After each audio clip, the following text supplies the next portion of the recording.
जय श्री कृष्ण। नमस्कार। श्रीमद् भगवद गीता के अध्ययन की श्रृंखला में 9वें अध्याय राज विद्या राज्य गुह्य योग के आज के सत्र में सभी साध्यायियों का स्वागत एवं अभिवादन। ओमकार के नाद के साथ प्रार्थना करेंगे।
वक्रतुंड महाकाय सूर्यकोटि समप्रभ निर्विघ्नं कुरु मे देव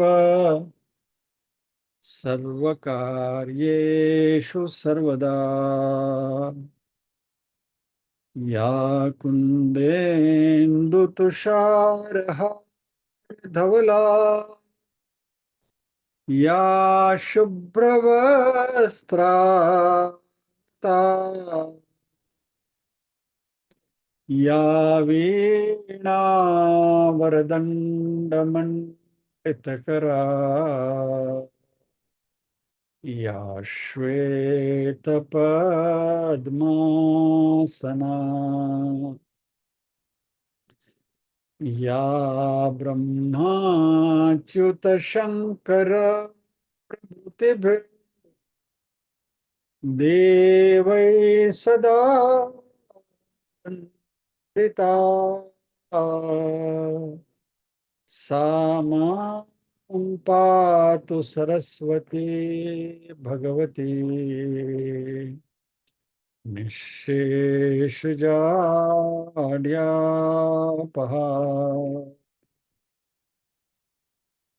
वसुदेवसुतं देवं कंसचाणूरमर्दनम् देवकी परमानन्दं कृष्णं वन्दे जगद्गुरुम्। ॐ सहना भवतु सहनौ भुनक्तु सह वीर्यं करवावहै तेजस्विनावधीतमस्तु मा विद्विषावहै। ॐ शान्ति शान्ति शान्तिः।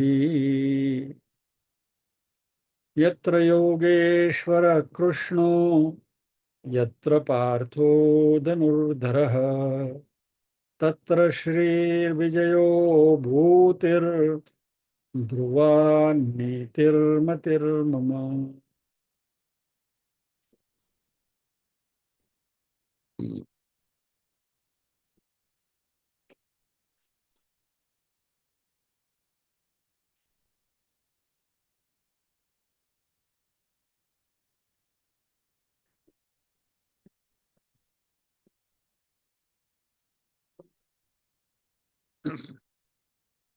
ભગવાન કહે છે કે એટલે બહુ વાયડા કરતો હતો ને તો પરીક્ષા લે, આજે પારાયણ કરવા વાળું કોઈ નથી, લેવી મારે જ કરવાનું છે.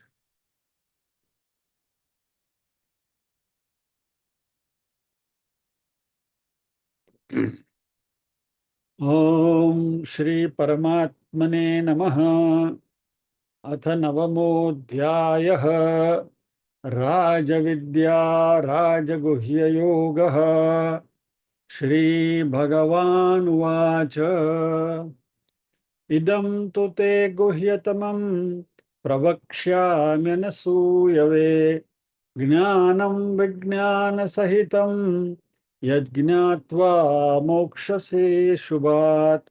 राजविद्या राजगुह्यं पवित्रमिदमुत्तमं प्रत्यक्षावगमं धर्म्यं सुसुखं कर्तुमव्ययम्। अश्रद्धधाना पुरुषा धर्मस्यास्य परन्तप अप्राप्य मां निवर्तन्ते मृत्युसंसारवर्त्मनि।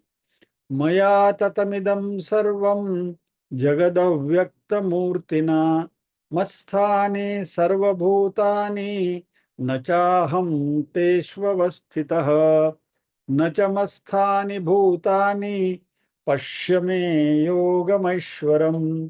भूतभृन्न च भूतस्थो ममात्मा भूतभावनः। यथाकाशस्थितो नित्यं वायुः सर्वत्र गो महान् तथा सर्वाणि भूतानि मत्स्थानीत्युपधारय। सर्वभूतानि कौन्तेय प्रकृतिं यान्ति मामिकाम् कल्पक्षये पुनस्तानि कल्पादौ विसृजाम्यहम्। प्रकृतिं स्वामवष्टभ्य विसृजामि पुनः पुनः भूतग्राममिमं कृष्ण मवशं प्रकृतेर्वशात्। न च मां तानि कर्माणि निबध्नन्ति धनञ्जय। उदासीनवदासीन मसक्तं तेषु कर्मसु मयाध्यक्षेण प्रकृतिः सूयते सचराचरम्। हेतुनानेन कौन्तेय जगद्विपरिवर्तते। अवजानन्ति मां मूढा मानुषीं तनुमाश्रितं परं भावमजानन्तो मम भूतमहेश्वरम्। मोघाशा मोघकर्माणो मोघज्ञानाविचेतसः राक्षसीमासुरीं चैव प्रकृतिं मोहिनीं श्रिताः। महात्मानस्तु मां पार्थ दैवीं प्रकृतिमाश्रिताः भजत्यनन्यमनसो ज्ञात्वा भजत्यन् भजन्त्यनन्यमनसो ज्ञात्वा भूतादिमव्ययम्। सततं कीर्तयन्तो मां यतन्तश्च दृढव्रताः नमस्यन्तश्च मां भक्त्या नित्ययुक्ता उपासते। ज्ञानयज्ञेन चाप्यन्ये यजन्तो मामुपासते। एकत्वेन पृथक्त्वेन बहुधा विश्वतो मुखम्। अहं क्रतुरहं यज्ञः स्वदाहमहमौषधम् मन्त्रोऽहमहमेवाज्य महमग्निरहं हुतम्। पिताहमस्य जगतो माता धाता पितामहः वेद्यं पवित्रमोङ्कार रुक्साम यजुरेव च। गतिर्भर्ता प्रभुः साक्षी निवास शरणं सुहृत् प्रभव प्रलयस्थानं निदानं बीजमव्ययम्। तपाम्यहमहं वर्षं निगृह्णामृत्सृजामि च अमृतं चैव मृत्युश्च सदसच्चाहमर्जुन।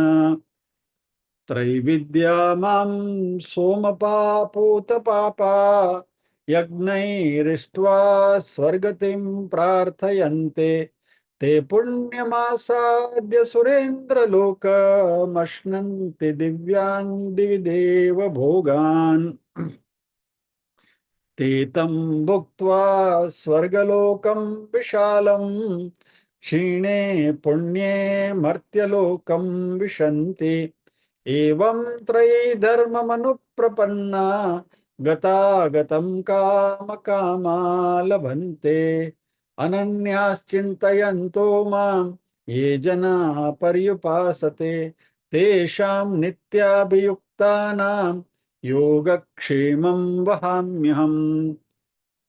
येऽप्यन्य देवता भक्ता यजन्ते श्रद्धयान्विताः तेऽपि मामेव कौन्तेय यजन्त्य विधिपूर्वकम्। अहं हि सर्वयज्ञानां भोक्ता च प्रभुरेव च न तु मामभिजानन्ति तत्त्वेन तश्च वन्ति ते।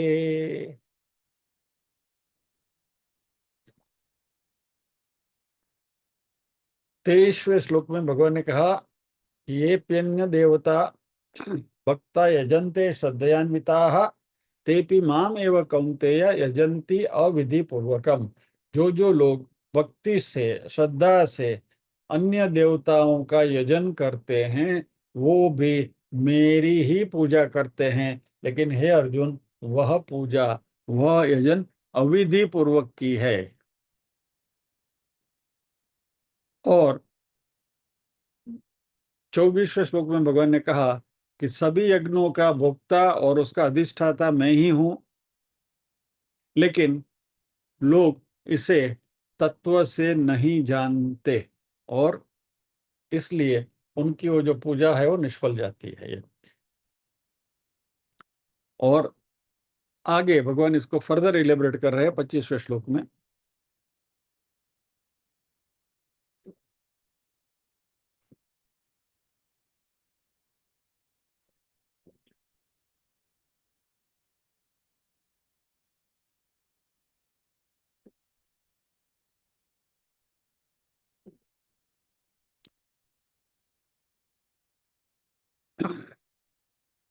एक एक चरण में बोलता हूं, आप दोहराएंगे। I will look at your lip movements. यान्ति देवव्रता देवान्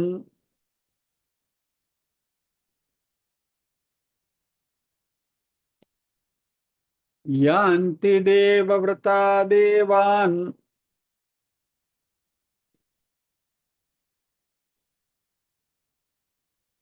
पितॄन् यान्ति पितृव्रताः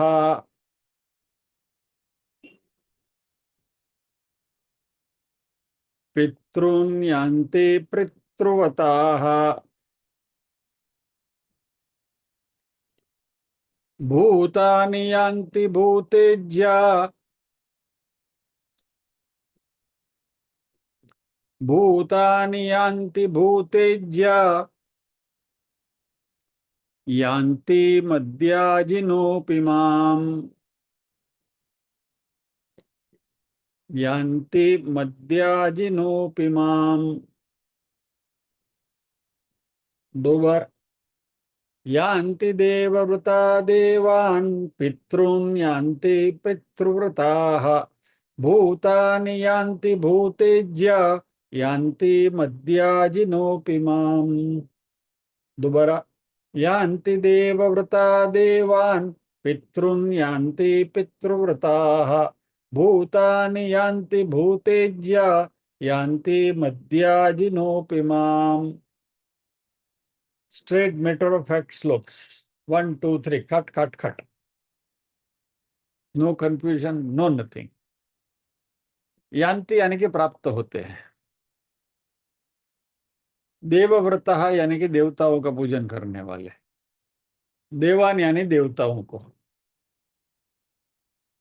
पितृन यानी पितरों को। यान्ति यानी प्राप्त होते हैं। पितृव्रता यानी कि पितरों को पूजने वाले। भूतानी यानी कि भूतों को। यान्ति यानी प्राप्त होते हैं। भूतेज्य जो भूतों का यजन करते हैं, यानी भूतों को पूजते हैं। और यान्ति प्राप्त होते हैं मद्याजिनः यानी मत याजिनः, यहाँ संधि है। मत या यानी कि मेरा जो यजन करते हैं मेरे भक्त हैं। अपि ही माम यानी मुझे। देवों का पूजन करने वाले देवों को प्राप्त होते हैं। पितृओं का पूजन करने वाले पितृओं को प्राप्त होते हैं। भूतों का पूजन करने वाले भूतों को प्राप्त करते हैं। और मेरे भक्त मुझे ही प्राप्त करते हैं। अपि शब्द का प्रयोग किया है।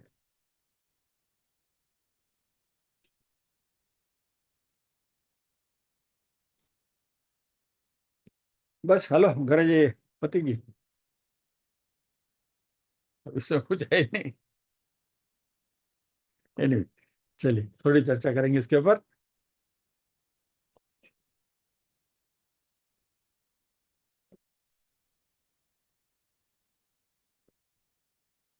आज जो लोग नहीं आए हैं ना, वे सब स्कॉलर्स हैं, क्योंकि उनको मालूम है कि भाई इस श्लोक में क्या देखने का। नहीं नहीं गए हैं तो चलेगा। सब स्कॉलर्स को वंदन।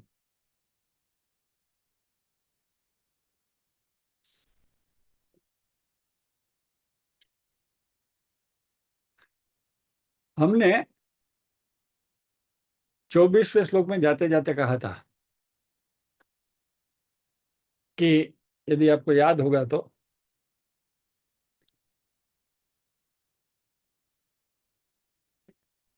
भगवान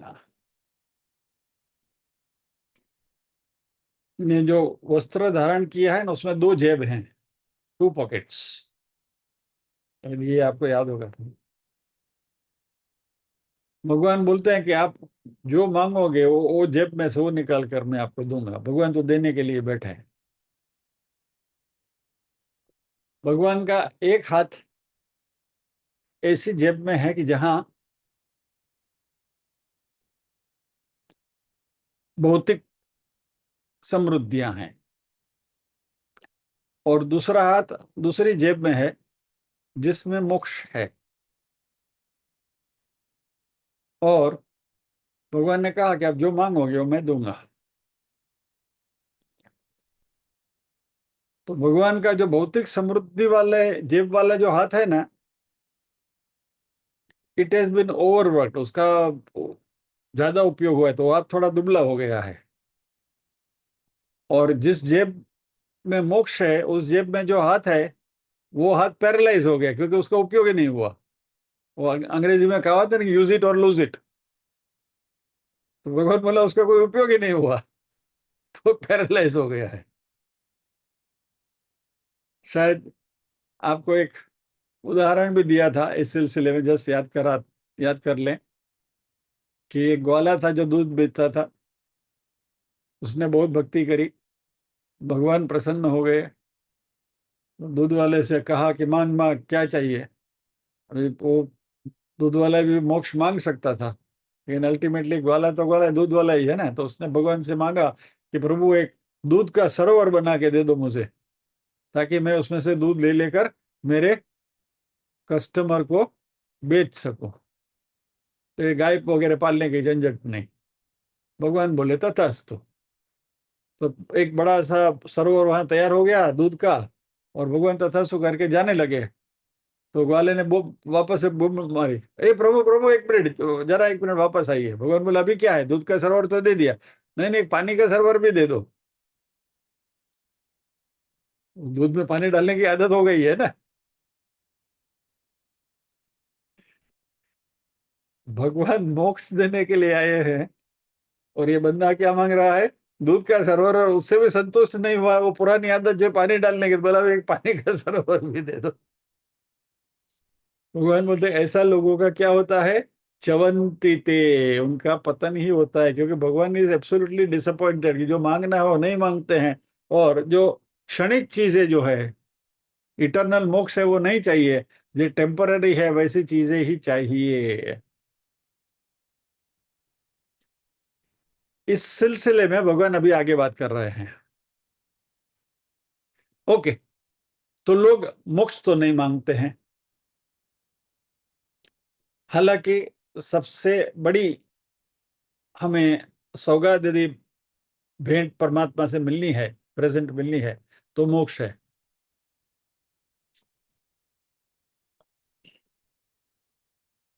तो भगवान आपको तो मालूम है ना कि मोक्ष सबसे अच्छी चीज है। वो नहीं भी मांगते तो आप दे दो ना। उनमें तो अकल नहीं, आप में तो है। कृष्ण कहते हैं कि वो नहीं चलने वाला है।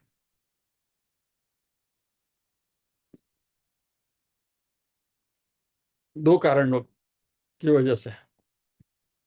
एक तो तमें आपको मनुष्य जन्म दिया है, मनुष्य जन्म में आपको आपकी सोच दी गई है। We have a free will. सिर्फ पशु पक्षियों में क्या है कि उनके पास गोल सेटिंग वगैरह कुछ नहीं, they can not choose their goals, उनका कोई लक्ष्य नहीं है। अभी गाय आ गई तो गाय हो गई, घोड़ा हो गया तो घोड़ा हो गया, अभी पूरी जिंदगी उसको वही करते रहना है, क्योंकि वो वैसा प्रोग्रामिंग करके ही आते हैं, क्योंकि वो भोग योनि है।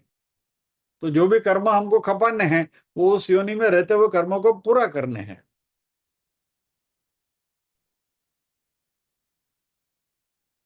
आप किसी, मान लीजिए कि रास्ते पर कोई कुत्ता दौड़ रहा है और हाथ में माइक लेकर उसका इंटरव्यू लेने के लिए जाओ, बोलो तू कहाँ दौड़ रहा है भाई, कहाँ जा रहा है? बोला आई डोंट नो।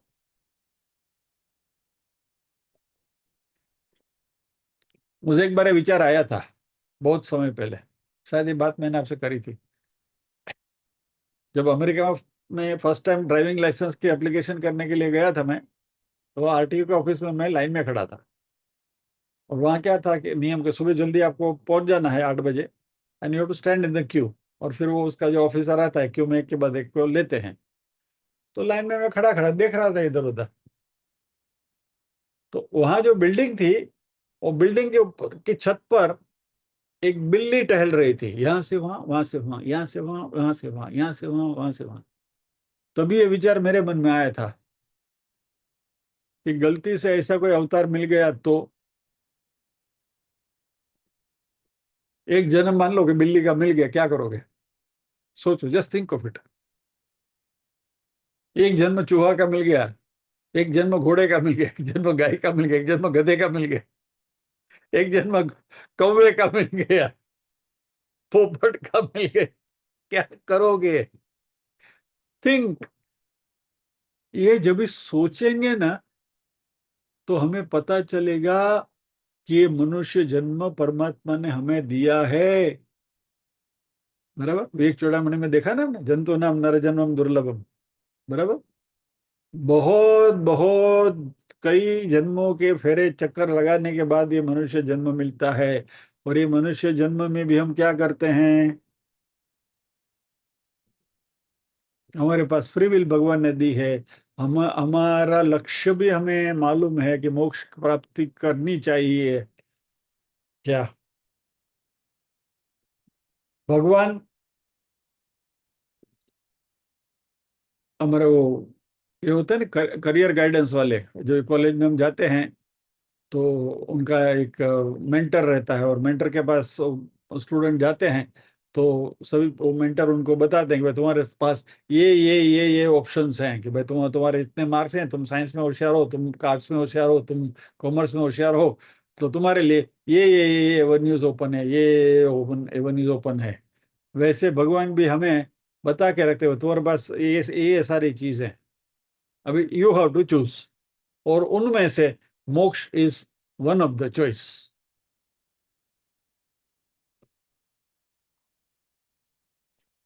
और इसमें जो सबसे अच्छी चॉइस जो है वो मोक्ष की है। लेकिन यदि हमने वह चॉइस का उपयोग नहीं किया, तो भगवान कहते हैं कि तुम मनुष्य जन्म के लायक नहीं हो।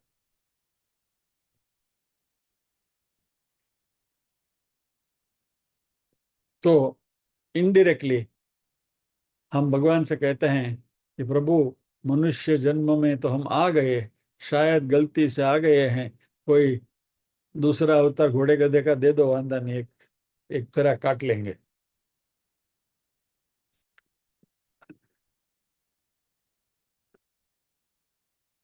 तो हमें मोक्ष चाहिए कि नहीं चाहिए, और डिसाइड कौन करेगा? हम ही करेंगे। भगवान कहते हैं कि मैं उसमें तुम्हारी मदद करने के लिए तैयार हूं, लेकिन मोक्ष की चॉइस तो तुम्हें करनी है। तो मोक्ष के लक्ष्य की चॉइस हमारी है, भगवान की नहीं है। भगवान देने के लिए तैयार बैठे हैं। लेकिन यदि हम वो चॉइस नहीं मांगेंगे, तो भगवान बोलेंगे ऐसा का ऐसा मैं तुम्हारे हाथ में नहीं डाल दूंगा।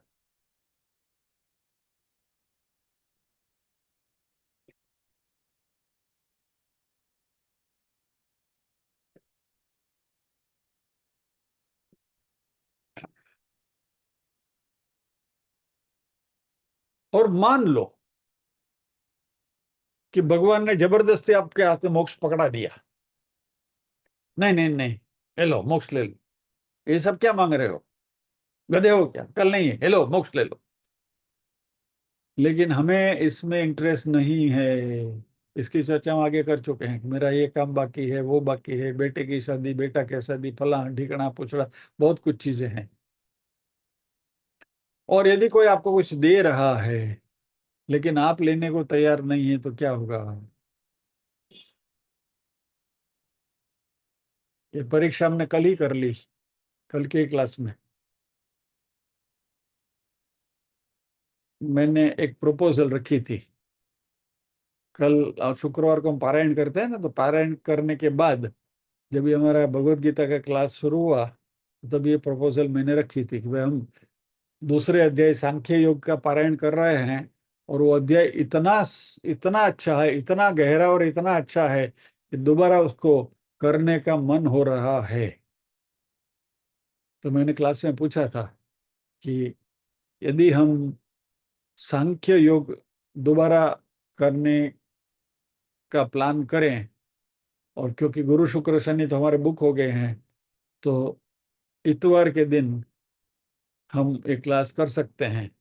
कौन कौन आने के लिए तैयार है? सीधा आंसर है नो। नहीं, एक दो विरले मिले जिन्होंने इसे कहा कि हम तैयार हैं, लेकिन the majority answer was no. एक संडे तो मिल रहा है, उसमें भी तुमको वापस यही चाहिए, कर चांद क्यों करना चाहिए, तो तुम्हारा लिटरली स्क्रू ढीला हो गया है, वो सोच रहे हैं। मेरा तो हो ही गया है, सबके सब लूज हो गए।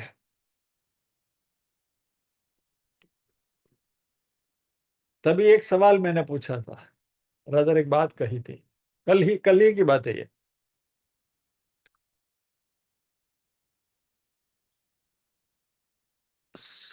हमारे यहाँ जितने भी लोग बैठे हैं, most of us, barring few exceptions, 60 के करीब तो हैं।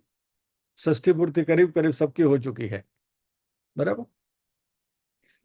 फिर 60 साल तक तो संडेज आपने सोशलाइजेशन कर लिया, अभी क्या बचा है? जो करना है वो करो ना। नहीं, चाचा के बेटे की बेटी बेटी का बर्थडे है, वहां तो जाना पड़ेगा, क्लोज रिलेशन है, मना कैसे कर सकते हैं? 60 साल तक हमने यही किया है, सोशलाइजेशन ही किया है। अभी इसमें भगवान आके हमको मोक्ष दे देवे तो क्या होगा? Are we ready? No, we are not. भगवान बोलते यू डोंट डिजर्व इट। क्योंकि जो अभी अभी क्लास के शुरुआत में जो बात करी थी, मैं वही बात है ये। भगवान ऐसी ऐसी बीच में सरप्राइज टेस्ट हमारी लेते हैं, और इस टेस्ट में हम पास हुए तो अध्यात्म के अगले क्लास में भगवान हमको बिठाएंगे, नहीं तो बोलेंगे कि इसी क्लास को रिपीट करो। तो आगे बढ़ना है, तो कल हम जो बात कर रहे थे भक्ति और वैराग्य, तो ये वैराग्य आना जरूरी है। वैराग्य यानी डिटैचमेंट। हमारी सांसारिक जो भी जिम्मेवारियां हैं, उनमें से अपने आप को थोड़ा थोड़ा मुक्त करने की कोशिश करें। और जब भी कन्वीनियंट है तभी हम करें, वो तो ठीक है, वो तो सब कोई कोई भी कर सकता है। तो ठीक है, अभी अपने को it is okay, congenial convenient है, टाइम है, नहीं गए तो चलेगा, कुछ फोन करके ना बोल देंगे, कुछ गप्पा लगा देंगे। लेकिन जेन when it is absolutely necessary कि जाना ही पड़ेगा, और तभी हम वहां नहीं जाते हुए हमारे अध्ययन में जुटे रहें, तो वह हमारी परीक्षा में कुछ अच्छे मार्क्स मिलेंगे हमको।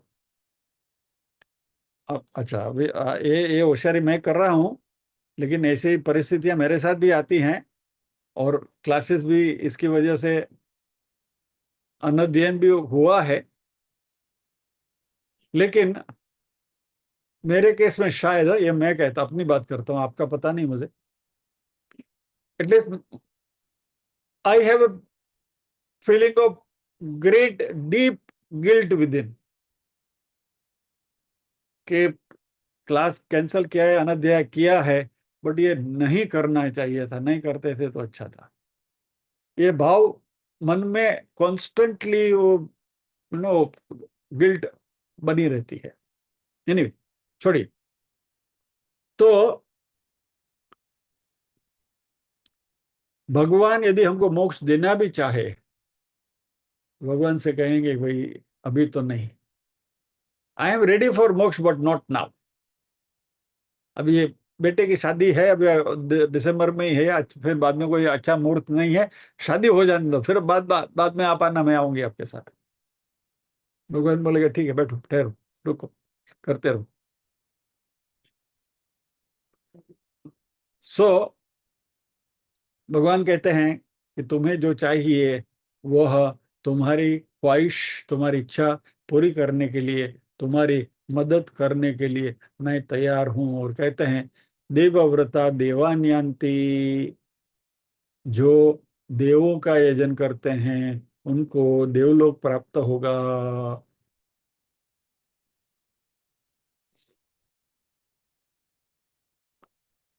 अभी अभी दिवाली में हमने लक्ष्मी पूजन किया ना, तो हमारे का मनुष्य की सोच कैसी है। लक्ष्मी जी का वो जो चित्र है आपने देखा होगा, बराबर, कि लक्ष्मी जी बीच में विराजमान है, दो ओर से दो हाथी ऐसे अभिषेक कर रहे हैं, और लक्ष्मी जी के दोनों हाथ में सोने के कलश है, जिसके अंदर सोने के सिक्के, सोना मोर भरी हुई है। और वो कलश ऐसे नहीं है, ऐसे हैं, और इसमें से सोना मोर नीचे गिर रही है। यानी हमको ऐसी लक्ष्मी चाहिए, सोने के कलश हाथ में पकड़ के खड़ी रही, ऐसे लक्ष्मी भी नहीं, तो सोना मोर कलश में रहेंगे। तो ऐसा है, अंदर से गिरना चाहिए, हमें मिलना चाहिए। यानी लक्ष्मी जी का भी हमने फोटो का जो आविष्कार किया, मनुष्य ने ही किया है ना, लेकिन वो इमेजिन कैसे किया। सोने के सिक्के बरसाने वाली लक्ष्मी चाहिए, सोने के सिक्के हाथ में पकड़ के कलश में पकड़ के खड़ी है, ऐसी लक्ष्मी नहीं चाहिए। तो देवव्रता देवान्यंती, पितृन्यांत्री पितृव्रता, जो लोगों को पितृलोक चाहिए।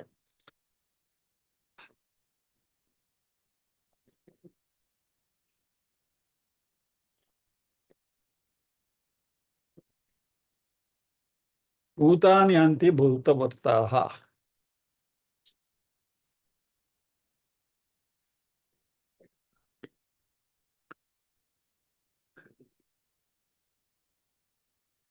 सी, देवव्रता, व्रत का अर्थ है नियम, बराबर। देवव्रता यानी देवलोकों को प्राप्त करने के लिए जो व्रत नियम हम रखते हैं। वेदों में सभी देवताओं के लिए उनका यजन करने का अलग अलग तरीका बताया गया है। इंद्र का, अग्नि का, वरुण प्रजापति, गणेश जी, शिव जी, राम जी, भगवान कृष्ण, गणेश जी, सभी देवताएं जो हैं उनकी पूजन की विशिष्ट विधियां हैं, उनकी उपासना है, अनुष्ठान है, पूजन है, यज्ञ आदि वगैरह क्रिया सभी देवों के लिए मुकर्रर की गई है, बराबर। गणेश जी को गलती से गणेश जी के प्रसाद में तुलसी नहीं रखनी चाहिए, शिव जी के प्रसाद में बिल्व पत्र ही रखना चाहिए, गणेश जी के यहाँ दुर्वा ही रखनी चाहिए। ये सारे डूज एंड डोंट्स, ये सारे देवी देवताओं के लिए हमें हमारे शास्त्रों ने बताए हैं, और हम इनका बराबर बराबर पालन करते हैं। We follow them. जो भी भगवान की हम पूजा करते हैं, वी रिमेन एब्सोल्युटली केयरफुल, नहीं हो ऐसा नहीं करने का, गणपति को यही चाहिए, उनको यही चाहिए, इनको यही चाहिए। तो ये सभी देवताओं के जो नियम है, उनका हम काया वाचा मनसा से उसका अनुष्ठान करते हैं, उसकी उपासना करते हैं। और जैसे संतोषी माँ का व्रत रखते तो शुक्रवार को चना ही खाना चाहिए, गुड़ चना खाना चाहिए। गलती से भी एक बूंद भी खट्टा खा लिया तो संतोषी माँ को अपमान हो जाएंगी।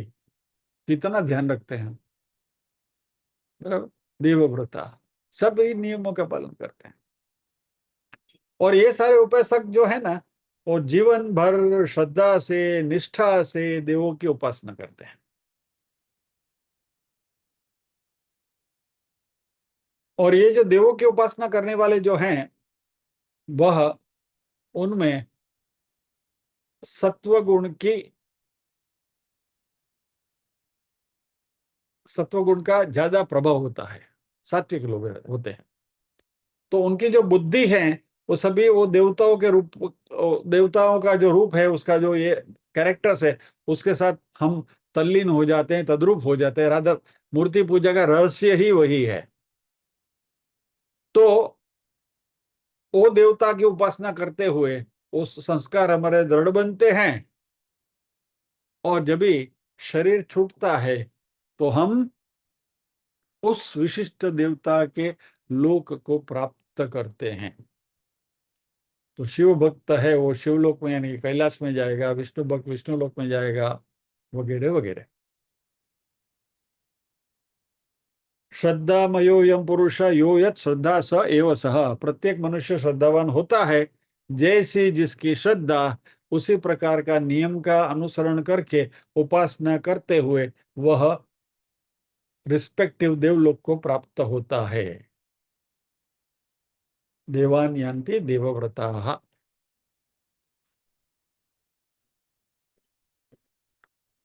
जो लोग सतत श्राद्ध पक्ष में पिंडदान तर्पण वगैरह कार्यों का अनुष्ठान करते हैं, पितरों का नियमों का अनुसरण करते हैं, और मृत्यु के पश्चात पितृलोक को प्राप्त होते हैं।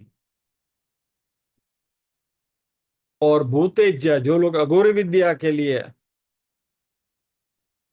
विनायक वेताल दुर्गा क्षेत्रपाल यक्षिणी खंडोबा मासोबा भूत पिशाच वगैरह की उपासना करते हैं, वे सब उन लोगों को प्राप्त करते हैं।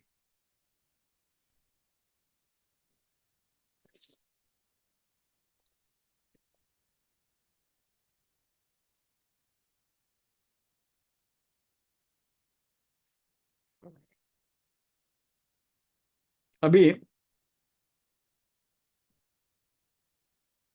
भगवान कहते हैं कि जो मेरा यजन करते हैं वो मुझे प्राप्त करते हैं।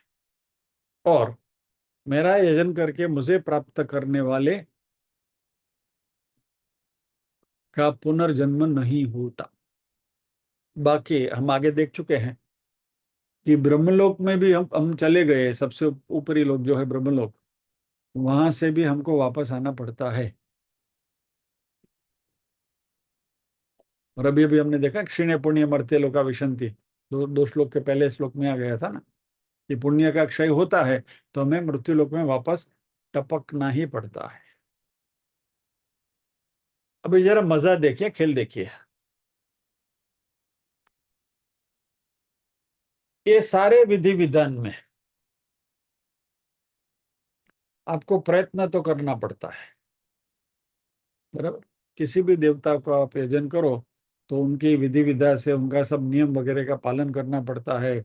सुबह उठकर स्नान करके ये करके वो करके फला ठिकाना जो भी आप हम सब कर चुके हैं, इसलिए इसका कोई डिस्क्रिप्शन की जरूरत नहीं है। We are all familiar with that process.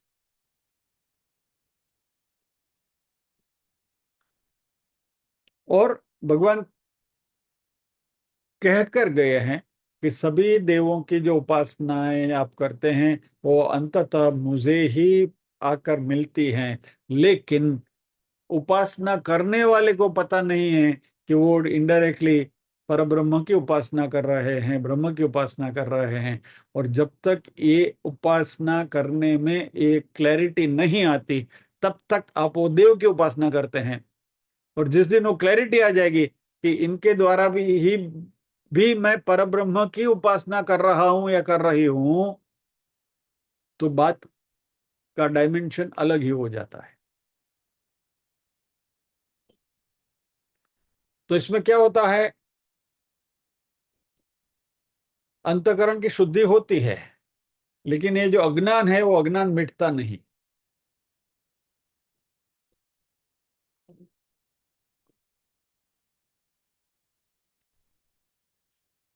चलिए एक उदाहरण देखते हैं। आपके घर में दिवाली की सफाई करते करते ऊपर मालिया में से कुछ चीज आपके हाथ में आ गई, और आपने देखा है वो कोई एंटीक चीज है, तो आपको लगा कि एंटीक चीज है, तो अभी एंटीक चीज की तो कोई प्राइस टैग तो होती नहीं, तो अभी आप करेंगे क्या? एंटीक का जो डीलर है उसी के पास जाएंगे आप, बराबर है। हमारे यहाँ भिंडी बाजार में बहुत सारे लाइन लगा कर बैठे हैं, तो एंटीक को जिसको हम चोर बाजार बोलते हैं, मालूम है Chor Bazaar is very famous. It use to be once upon, अभी है कि नहीं पता नहीं, पर लेकिन एक जमाने में था। चलिए आपको चोर बाजार का एक जोक सुना दो, यानी जोक यानी रियल लाइफ सिचुएशन। उस जमाने में जब हम बच्चे होते थे, हम भी अगर बच्चे होते, नाम हमारा होता कबलू बबलू, उस जमाने की बात है। तो एक व्यक्ति के पास शेवरोलेट गाड़ी, उस जमाने में शेवरोलेट इम्पाला यानी इट वाज अल्टीमेट।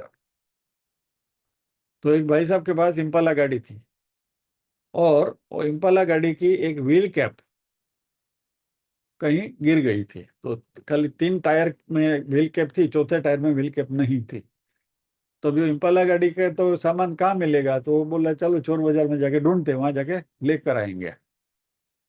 तो भाई साहब गाड़ी लेकर चोर बाजार में गए, तो दुकानदार ने उसको बिठाया उधर, आगता स्वागता करी, और कोल्ड ड्रिंक्स वगैरह पिलाए, ये किया वो किया, आधा घंटा उनको बिठाया, और फिर जो व्हील कैप जो मिसिंग थी वहां व्हील कैप लगा दी, और उसको बोला कि देखो बराबर है ना, हाँ बोला बराबर है, ठीक है लाओ पैसा। तो उस जमाने में कुछ जो 500 1000 रुपया था वो ले लिया, और भाई साहब चलते बने।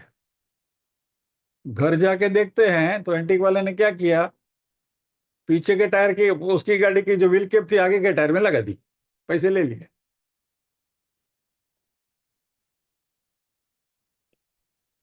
ये चोर बाजार का धंधा है। Anyway, will come to that.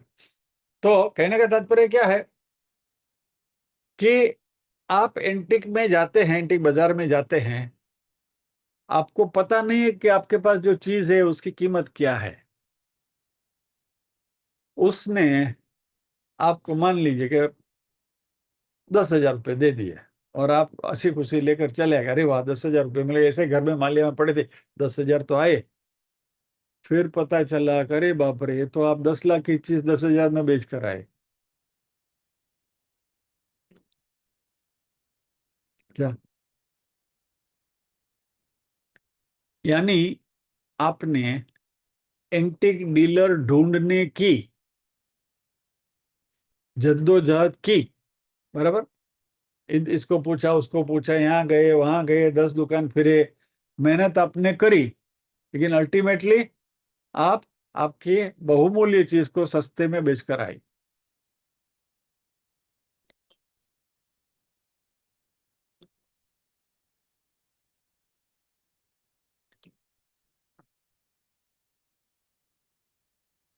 तो ये जो सारी पूजाएं हैं, देवलोक की, पितृलोक की वगैरह, अभी सभी लोग देवताओं की उपासना करते हैं, पितरों की उपासना करते हैं। कई लोग ये अघोरी कर्म भी करते हैं, मेहनत सब में करते हैं, लेकिन भगवान बोलते हैं कि कोई मेरी उपासना नहीं करते। अच्छा, इसमें भी कोई लोग सगुण ब्रह्म की उपासना करते हैं, तो कोई लोग निर्गुण ब्रह्म की उपासना करते हैं। सगुण ब्रह्म के जो उपासक है वो द्वैत बुद्धि से उपासना करते हैं, कि भाई मैं अलग हूं, परमात्मा अलग है।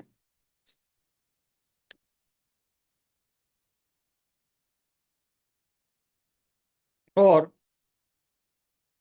ऐसे सात्विकता वाले लोग अर्ची मार्ग से ब्रह्मरंध्र को भेद करके ब्रह्मलोक को प्राप्त होते हैं। हम 8वें अध्याय में देख चुके हैं ये सब, ये पूरा किस मार्ग से जाते हैं, धूम्र मार्ग से जाना या अर्ची मार्ग से जाना, बराबर। तो ब्रह्मलोक चले गए। और उनका मोक्ष कब होगा? जब भी पृथ्वी का प्रलय होगा, ब्रह्मा जी को जब भी मोक्ष मिलेगा, तो ब्रह्मा जी के साथ साथ हमें मोक्ष मिलेगा, तब तक वहां पड़े रहो ब्रह्मलोक में।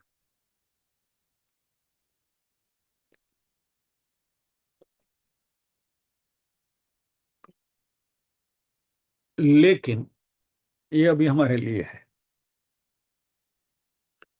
कुछ उपासक सगुण ब्रह्म की उपासना करते हुए निष्काम भाव से उपासना करते हुए चित्त की शुद्धि कर लेते हैं।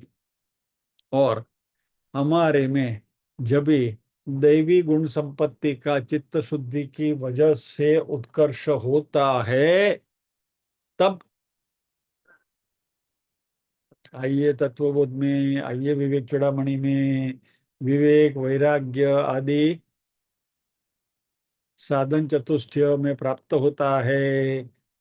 समाधि षटक संपत्ति से हम उपयुक्त होते हैं। ये सब आत्मसात करते हुए परमात्मा की कृपा से कोई सद्गुरु की प्राप्ति होती है।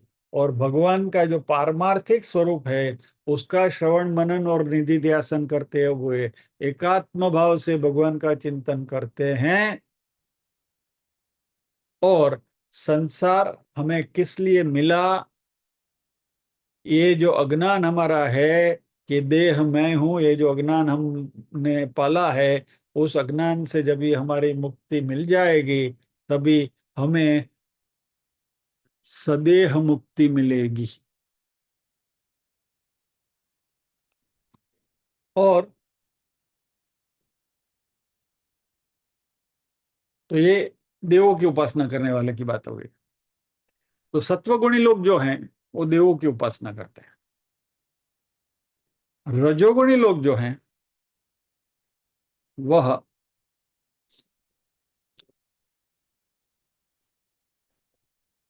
पितरों की उपासना करते हैं।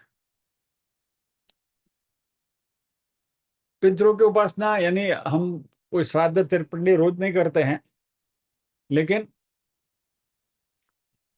We feel proud of our lineage कि हमारा घराना ये है, हम we belong to this lineage.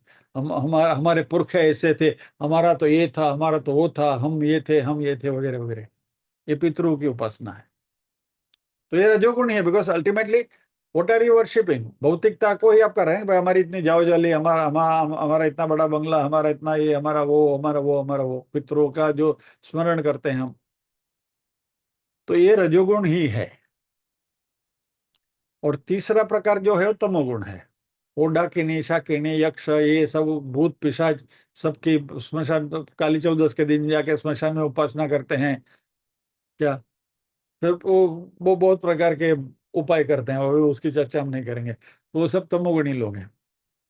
तो जो देवों का यजन करते हैं, तो सत्वगुणी लोग जो हैं वो देवलोक को प्राप्त करते हैं। पितरों का जो यजन करते हैं उनको पितरों का आशीर्वाद मिलता है, पितृलोक को प्राप्त करते हैं। और ये जो बाकी के जो तमोगुणी लोग हैं, वह भूतों का यजन करते हुए भूतलोक को प्राप्त करते हैं। लेकिन कोई भगवान की उपासना नहीं करता है। और ये तीनों, सत्व रज और तम, तीनों को अल्टीमेटली देह छोड़ने के बाद वापस संसार ही मिलता है। क्षीणे पुण्य मर्त्य लोका विशंति। जब तक मुक्ति नहीं मिलती तब तक आपको यहाँ मनुष्य लोक में आना ही पड़ता है। मनुष्य जन्म ही एक ही जन्म ऐसा है जहां से मुक्ति मिल सकती है। भगवान ने बोला कि इतनी बड़ी चॉइस मैंने तुमको दे के रखी है। हवे तो हम जो नहीं। लेकिन हमारे ऊपर भगवान ने जो माया जो रची है ना, जगन मोहिनी माया, उस माया का आवरण इतना जबरदस्त है कि हमें ये बात जल्दी सूझती नहीं। और ये माया हमें आत्मज्ञान एंड आत्मज्ञान और देयरफॉर मोक्ष से हमें ये माया दूर रखती है। तो भगवान इतनी बात करने के बाद यह एक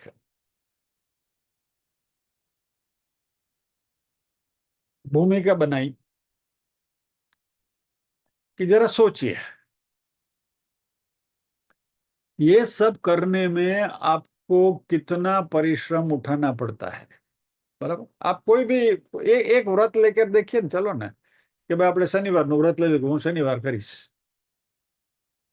शनिवार एक टाइम करीश, दोपहर को भोजन कर लिया, रात को नहीं भोजन करना है, एक ही टाइम का मैं भोजन नहीं करना है, और खाली सैटरडे को ही, और सैटरडे शाम को ही कहीं बाहर गए और पार्टी में गए, और आपकी जो चॉइसेस डिश है गरम गरम बटाटा वड़ा सामने आ गया, बोलो गया शनिवार ठीक है, आज नो शनिवार जवा दो, આવતા શનિવારથી જોઈ જશે। यानी एक छोटा सा नियम भी हम दृढ़ता से नहीं रख सकते हैं। इन सभी की उपासना करने के लिए इतने सारे नियमों का पालन करना पड़ता है, और फिर भी जाके आपको मिलता क्या है? टेम्पररी चीज। क्योंकि वो पुण्य खत्म हो गया, उससे अर्जित वापस आपको यह पृथ्वी लेख पे टपकना है। क्षीणे पुण्य मर्त्य लोका विशंति।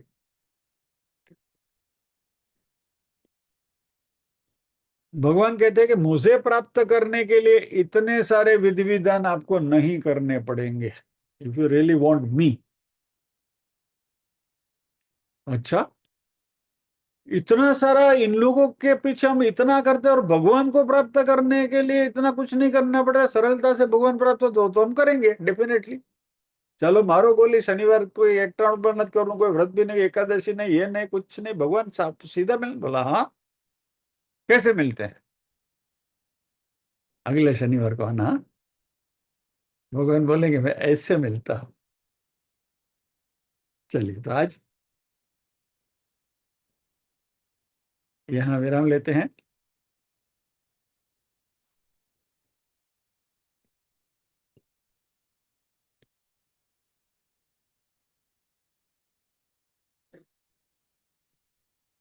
ओम असतो मा सद्गमय, तमसो मा ज्योतिर्गमय, मृत्योर्मा अमृतंगमय।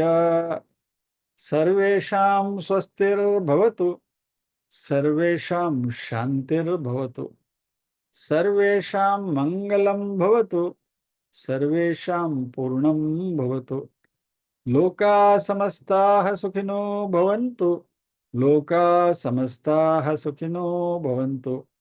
नाहं कर्ता हरिः कर्ता, हरिः कर्ता हि केवलम्। ओम शांति शांति शांति। सभी के हृदय को में विराजमान परम कृपालु परमात्मा को वंदन करते हुए आज के सत्र को यहाँ विराम देते हैं। अगले शनिवार फिर मिलेंगे अगले श्लोक के साथ। जय श्री कृष्ण। क्लास की शुरुआत में मैंने आपसे कहा था ना कि भगवान सरप्राइज टेस्ट लिया ही करते हैं। आज का ही उदाहरण देख लीजिए। नीरूबेन भी बाद में आई और शैलाबेन भी बाद में आई। ये दोनों के उपस्थित होने के बावजूद भी पारायण मुझे करना पड़ा। ये भगवान ने सरप्राइज टेस्ट ले वाइड करे थे, तू बोल हवे 24 लोग तो तैयार रहिए। ऐसे सरप्राइज टेस्ट आते ही रहेंगे। We have to be prepared for it. और उसमें से हमें उत्तीर्ण होकर बाहर निकलना है। तो भगवान बोलेंगे तो फिर आगे का कोर्स में तुमको सिलेबस दूंगा क्या करना है। बराबर। चलो, जय श्री कृष्ण।